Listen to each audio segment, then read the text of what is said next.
From the National Service of the Liberia Broadcasting System in Painesville, welcome to Newsline. For the next 1 hour, we bring you news from Liberia and other parts of the world. My name is Jab Davis, presenting on this Tuesday, July 9, 2024. In the top stories, National Disaster Management Agency launches a $10 million appeal to provide critical assistance to disaster victims. Commission on Higher Education to shut down bogus colleges and universities across the country. Grand Crew County Inspector warns of health risks amid reports of widespread embalmment of dead bodies in public areas. We put forth Liberia's candidacy for the UN Security Council for 2026-2027. And away from home, a new UN report accuses Uganda and Rwanda of backing the M23 rebels in the Democratic Republic of Congo. All of these stories plus other features are all coming up on the program. But first, Grace Moriizi with the bulletin of news. President Joseph Boakai has congratulated the government and people of Argentina as they commemorate their 208th independence anniversary on July 9. According to a foreign ministry release, President Boakai extended sincere best wishes to Argentina on behalf of the government and people of Liberia. The Liberian leader expressed confidence that the relations between the two countries will flourish as the two leaders work together for the attainment of global peace, security, economic, and social development. He assured his Argentine counterpart, Javier Milei, of Liberia's unwavering commitment to further renew friendship and cooperation with the sisterly Republic of Argentina. President Boakai then prayed that God will continue to endow President Milei with wisdom, good health, and happiness as he leads his people to greater prosperity. In a related development, the Liberian leader has extended sincere best wishes to the newly elected and appointed Prime Minister of the United Kingdom, Keir Starmer. Prime Minister Keir Starmer was officially elected and appointed by His Majesty King Charles III on July 5 this year. President Joseph Boakai said Prime Minister Starmer has assumed office at a challenging time marked by pressing economic needs and ongoing conflict on the European continent and elsewhere. He expressed confidence that the British Prime Minister will guide the United Kingdom through the pressing challenges and contribute to making the world a better place. The president then hoped that under Prime Minister Starmer's administration, the long-standing and growing relationship between the two countries will further expand across various fields. The National Disaster Management Agency has launched an appeal of $10 million United States dollars to provide emergency aid to disaster victims across the country. NDMA Executive Director Ansu Dolly in a statement said the money will provide life-saving food and non-food assistance to address the emergency needs of disaster victims. The appeal comes after the agency documented 48,000 flood victims to be in need of emergency aid. It said 40 communities across Montserrado, Margibi, and Grand Bassa counties were hit by unprecedented floods, most recently on June 28. The NDMA is estimating that 100,000 people are at risk of flooding, windstorms, and coastal erosion, with incidents of waterborne diseases also expected to rise. The Executive Director of the National Higher Education Secretariat, Dr. Edward Wonkele, has disclosed plans by the Commission to shut down fake and bogus higher institutions across the country. Dr. Wonkele said this is necessary to promote quality assurance, standards, and best practices in the higher education sector. He told the Mika Tuesday's press briefing the Commission has developed a strategic plan to ensure the effective management of the sector against fake and bogus institutions. Dr. Wonkele said the Commission is also expected to carry out credential audits to ensure those providing higher education in the country meet the requisite qualifications. He, however, disclosed plans to construct modern office for the commission and revise the 1988 Act establishing the entity to meet present-day realities. The county inspector of Grand Cru has warned morticians in the county to stop embalming corpses in public places. Alfonso Tier said embalming dead bodies in the open is not only unhygienic but also poses health risks to the public.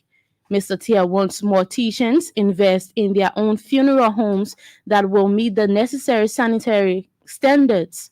In an ELBC interview Monday, Inspector Tier also appealed to community leaders and residents to report any cases of public embalmment in their communities. The county inspectors warning comes amid reports of embalming activities taken in public places within Grand Cru County.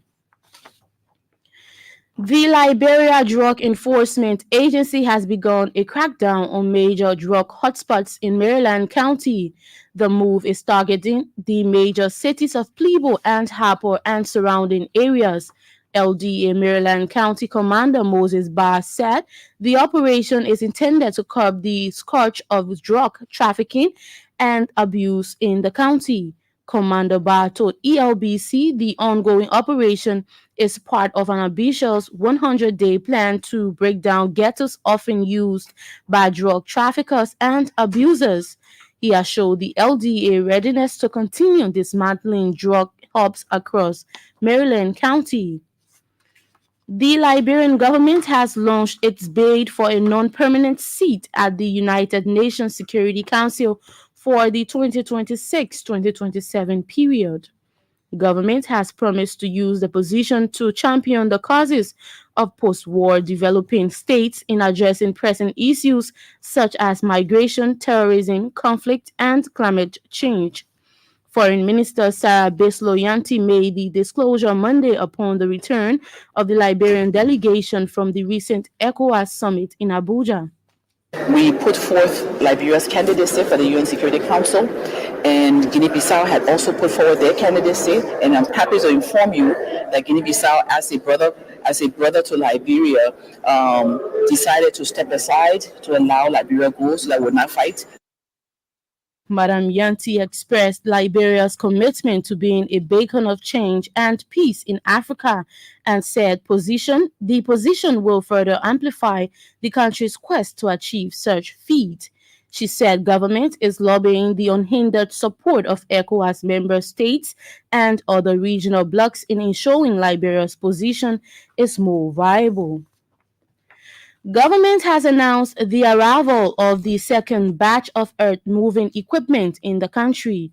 Deputy Information for Public Affairs Daniel Sando disclosed that the equipment arrived on Monday at the free port of Monrovia. Minister Sando, speaking at MICAT's regular press briefing Tuesday, indicated that a consignment of spare parts for the machines will also arrive in the country on Wednesday. We are giving you periodic updates as these equipment arrive into the country because we do not want anything that we do not say and you hear from other places but the government never told. So yesterday, 3 additional containers arrived at the port of Monrovia. Over the weekend, the first batch of more than 20 pieces of earth-moving equipment arrived in the country and are currently kept at the Barclay Training Center in Monrovia. Meanwhile, Minister Sando said the road network in southeastern Liberia has massively improved, reducing the difficulties experienced by travelers months back. United Nations Development Program has donated assortment of electrical appliances to the Grand Cru County Service Center. The appliances include 52 solar panels, computers, and printers, among others. Our correspondent quotes United Nations Development Program lead technician Usman Khalid as saying the gesture followed appeals by the citizens. Mr. Khalid also disclosed plans to train staffers of the service center to ensure the technical handling and operation of the equipment after the installation of the solar panels. Meanwhile, the coordinator of Service Center, Alexander Weah, lauded the UNDP for the gesture, describing it as a boost to the operations of the center. Margibi County Health Team has outlined critical challenges confronting the health system of the county. The county health officer, Dr. Doye Kaba, told our correspondent the lack of adequate health facility and vehicles is stalling the smooth running of the team. Dr. Kaba also emphasized the need for the reconstruction of the C.H. Rennie Health Center to provide adequate health care services for citizens of the county and beyond.